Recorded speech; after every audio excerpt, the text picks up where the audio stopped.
I played in 36 hours of D&D during Emerald City ComicCon, which is only a 4-day event. It was a lot, it was kind of crazy, but I learned a lot, and I wanted to share some of the lessons learned with you, especially if you're going to be running D&D at any conventions, but some of these hold true just for Dungeons & Dragons in general. Lesson number 1 is to be prepared. I know it sounds like common sense, but I've seen people not be as prepared as they should be. Make sure you read through the entire adventure. And not only should you read through the entire adventure, you should just make sure that you know how you want to roleplay certain NPCs, or if you want to change NPCs or anything like that, you should be familiar with material. When you're familiar with it, it also makes it easier to improvise and react to players doing crazy things. And this kind of brings me into the next one, which is be prepared to change things. Even when running Adventure League games and pre-written modules, I will often change the adventure kind of in response to how the players seem to be reacting to everything. If they really don't like roleplay, I'll probably take as much of that out as I can, or at least combine it with other things that they might find more enjoyable. Or if they're taking a really long time with certain things,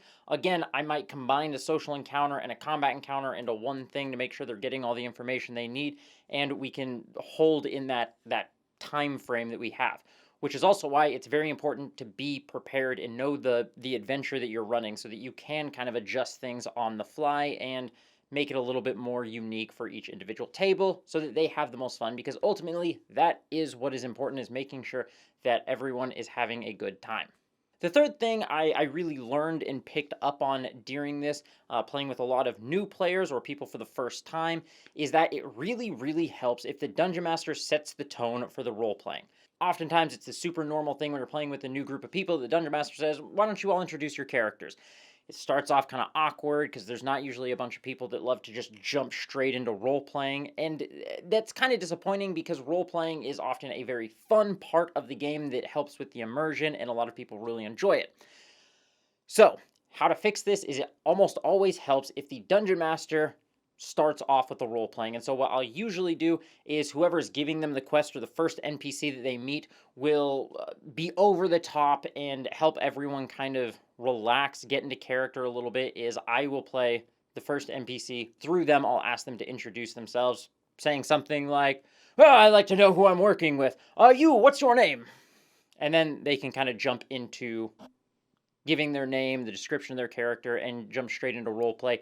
And it helps set the tone and get everyone to the point where they're having fun and past that awkward stage a lot quicker. Number 4, and again, gonna sound kind of like a common sense one, but make sure you're bringing food and water if you're gonna be playing at any sort of convention. I made the grave mistake of not buying any food that I could take to the convention with me, so I was pretty much just eating like a meal a day. Like the first day I played 8 hours of D&D, and it's an hour drive each way. The next 2 days were 12 hours, and so I was gone for 16 hours, and I was eating like one meal a day. By the last day, I was out of it. I felt sick. Wasn't my best idea. Make sure that you have snacks and food that you can eat while you're there to keep yourself fueled, energized, and ready to run some awesome games. And finally, the last thing, and probably the biggest lesson learned or tip I have for Dungeon Masters, whether you're at a convention or not. And that is, players might sometimes have a game-breaking ability for a specific encounter or even the whole adventure. And you, as the Dungeon Master, might think that you need to make things challenging. That's not always the case. Sometimes players like breaking your games. I ran a game where it was kind of a heist, but the walls to the vault were made out of stone, and somebody had a burrow speed, and they literally just like burrowed down and then kind of up underneath the vault. And it worked. We finished the adventure in about half the time, and I let it happen, and most of the players said that that was a super fun adventure. They had a great time playing.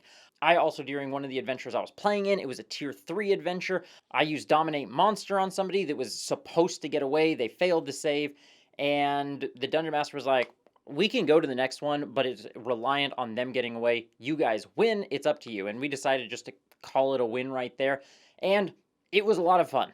Again, we only played for about half the time, and they let us break the adventure essentially and just win. And sometimes that is a lot of fun.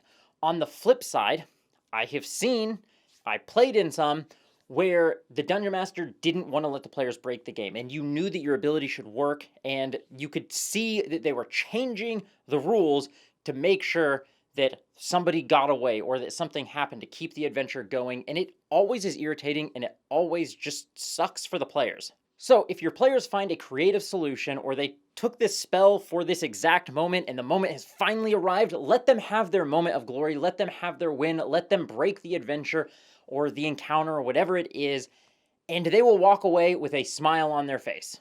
Overall, though, playing in 36 hours of D&D over 4 days was a lot of fun. It was an amazing experience. I should have brought more food, but you live and you learn.